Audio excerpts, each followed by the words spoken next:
안녕하세요. 어린이 한자반, 오늘은 선비사라는 글자를 배워보겠습니다. 선비사는 이렇게 쓰는데요. 흡토하고 비슷하죠. 주의해야 할 것은 이 가로와 세로가 같아야 돼요. 그리고 밑에는 좀 짧아도 되죠. 흡토는 이렇게 원래는 아래 위가 똑같아야 돼요. 그게 왜 그런가 하면은 선비사는 사실은 1하고 10하고 합해 놓은 거거든요. 1에서부터 1은 수의 시작이에요. 모든 걸 시작을 나타내는 거고 10은 완성의 수를 나타내는 거예요. 그래서 선비가 어떤 사람이냐 하면 1에서부터 10까지 단계를 거쳐서 학습을 한 사람이에요. 그러니까 사실은 이 10 속에도 이 가로는 이제 수평 관계를 나타내기 때문에 사람의 일, 인사를 얘기하고 위에서 아래로 내려오는 이 세로선은 뭘 얘기하느냐 하면 하늘과 땅을 잇는 거예요. 하늘이 이 땅에 이치를 펼쳐 놓은 거, 그걸 천리라고 하는데 천리를 나타내는 거고 이건 사람의 일을 나타내는 거예요. 수평 관계가 있고 수직 관계가 있죠. 우리는 부모와 나는 수직 관계죠. 부모는 내 위에 있는 거고 형제는 수평 관계. 수평 관계와 수직 관계에 있어서 다 아는 그런 사람이 선비예요. 그래서 선비 사자 쓸 때는 반드시 가로와 세로를 같이 써야 되고 이 선비의 말은 그 밑에 입구자를 넣으면 길자가 돼요. 길하다 이 말은 아주 복되다 이런 말인데 흉의 반대예요. 그러니까 선비는 이치를 알고 또 인간의 모든 그런 인간사를 잘 꿰뚫어 아는 사람이다. 왜냐하면 공부를 한 사람이니까요. 그래서 학문하는 선비의 어떤 기초 입문 과정을 나타낸 글자가 선비사자다.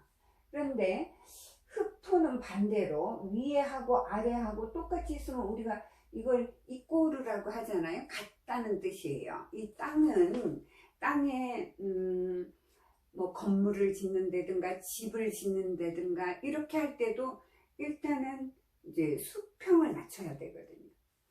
그뿐만 아니라 뭘 나눠 가질 때도 누가 많고 적고 이렇게 주면 원망이 생겨서 안 돼요. 고르게 해야 되거든요. 그래서 고를 균자에도 이제 이꼬르가 들어가 있는데요. 이 땅은 고르게 해야 된다 이런 뜻이고 가지런할 제자 같은 데도 이꼬르가 들어가 있는 것은 가지런하다 이 말은 아주 평온하다 이런 뜻이에요. 같다 이런 뜻인데 그래서 이 땅에 있는 모든 것은 나만 잘 살아서 되는 게 아니에요. 우리나라만 잘 돼서 되는 것이 아니죠. 그러니까 이웃도 잘 살아야 되고 또 이웃 나라도 잘 돼야 되고 이제 그런 뜻을 가진 것이 흡토자예요. 그런데 이 선비사자는 아까 얘기했듯이 1부터 하나에서부터 10까지 점진적으로 단계를 밟아서 공부를 한 사람이다. 이게 이제 선비가 되는데요.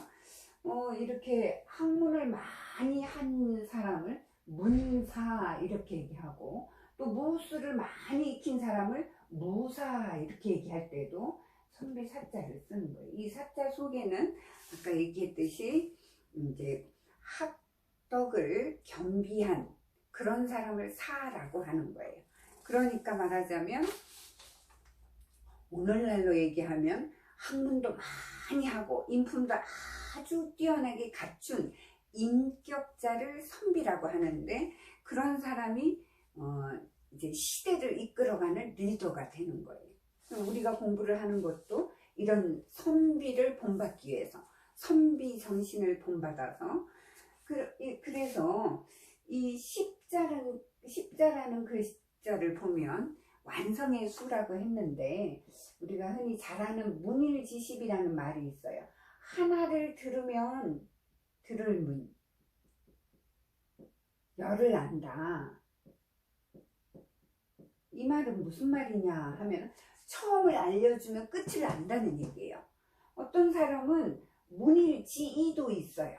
하나를 알려주면, 하나를 들으면 둘은 알아요. 이 사람도 보통 사람은 아니죠. 하나를 들어서 하나 알기도 쉽지 않은데 하나를 들으면 둘을 안다, 상대를 안다, 짝을 안다, 이런 뜻이에요. 그런데 문일지십은 안현 같은 사람인데 뭐 처음을 알려주면 저 끝에 결과를 알고 있다는 뜻이에요. 10이 그래서 완성을 나타내는 글자다, 이렇게 얘기를 하는데, 우리가 공부를 열심히 해서 대학을 가서 4년 동안 그 정규 과정을 이렇게 다 잘 마치면 그 사람한테 붙여주는 이름이 학사예요.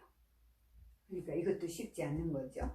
거기서 더 나아가서 대학원에 올라가서 또 거기에 소정의 어떤 과정을 마치고 논문 심사를 통과하는 사람한테는 클 석자를 써서 석사 이렇게 말해요. 사자가 이렇게 쓰인다는 거죠.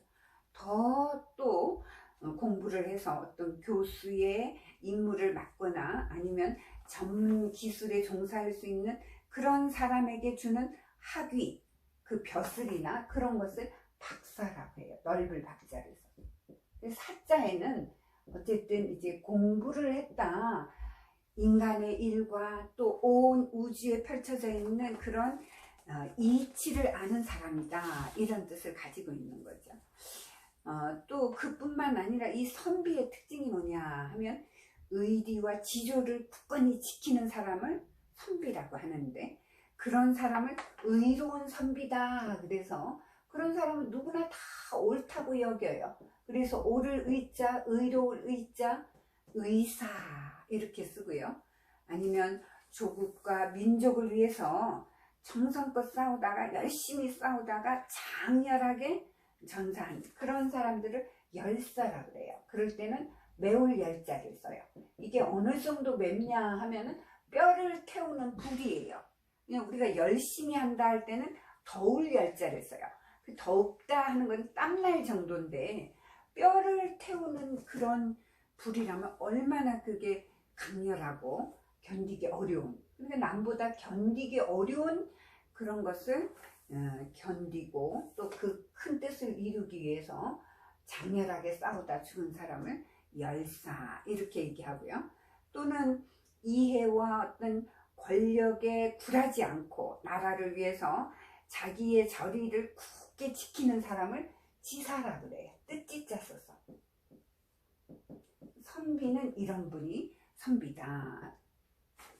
뭐 재물을 탐하지 않고 세속에 물들지 않고 아주 깨끗한 선비를 고사, 높을 사자, 높을 고자를 써서 고사, 또는 깨끗할 청자를 써서 청사 이러는데, 이런 사람은 아주 높이 평가되는 그런 사람인 거죠.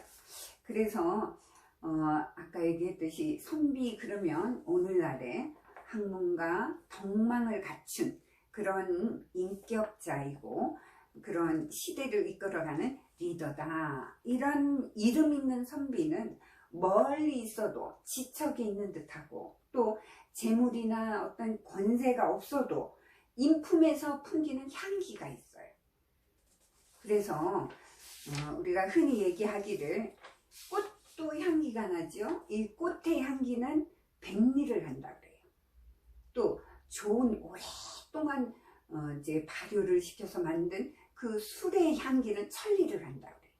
그런데 사람의 향기, 이 선비의 인품에서 나는 향기는 만리를 한다 그래요. 대단한 거죠.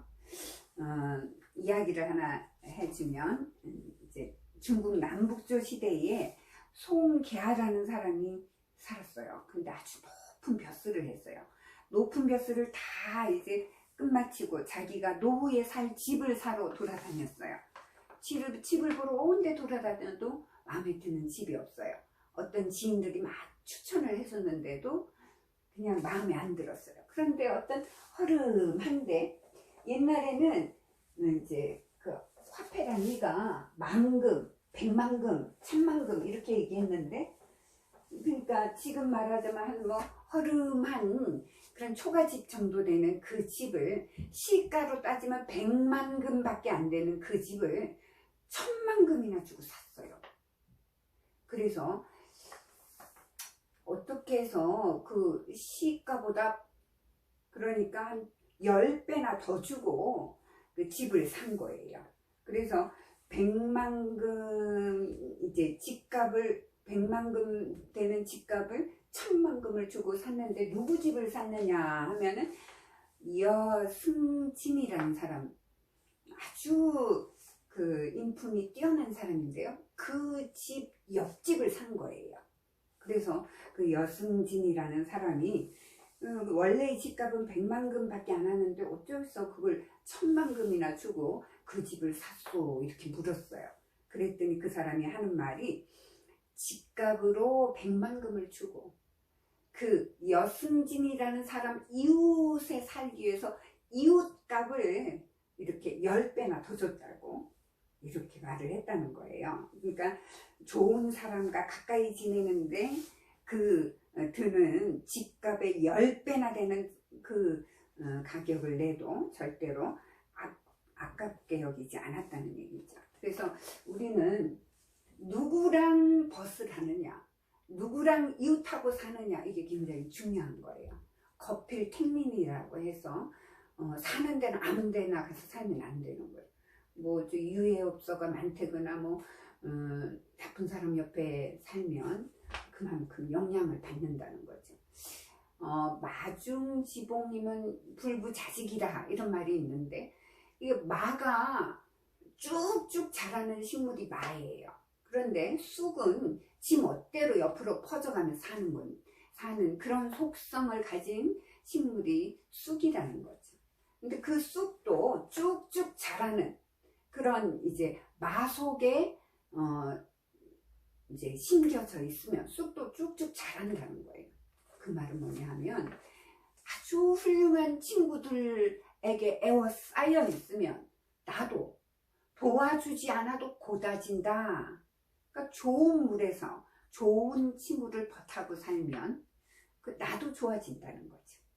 선비라는 뜻이 훌륭한 인품을 지녔기 때문에 누구나 멀리 있어도 사모하게 되고 가까이 살고 싶어하는 그런 사람이 선비다. 그래서 우리 서민들은 늘 선비를 본받으려고 하고, 선비는 또 자기보다 훌륭한 현인을 본받으려고 하고, 현인은 성인을 본받으려고 하고, 성인은 하늘을 본받으려고 하는 거예요. 공부하는 사람은 선비정신이 이렇게 참 중요한데, 선비정신이 어떤 거냐? 자강불식. 그러니까 스스로 강해서 멈추지 않고 계속 꾸준히 노력하는 그런 것이 이제 선비정신인데, 그런 선비는 오늘날 지식만 쌓는 그런 학자들하고는 다른 거죠. 지도 물론 있고,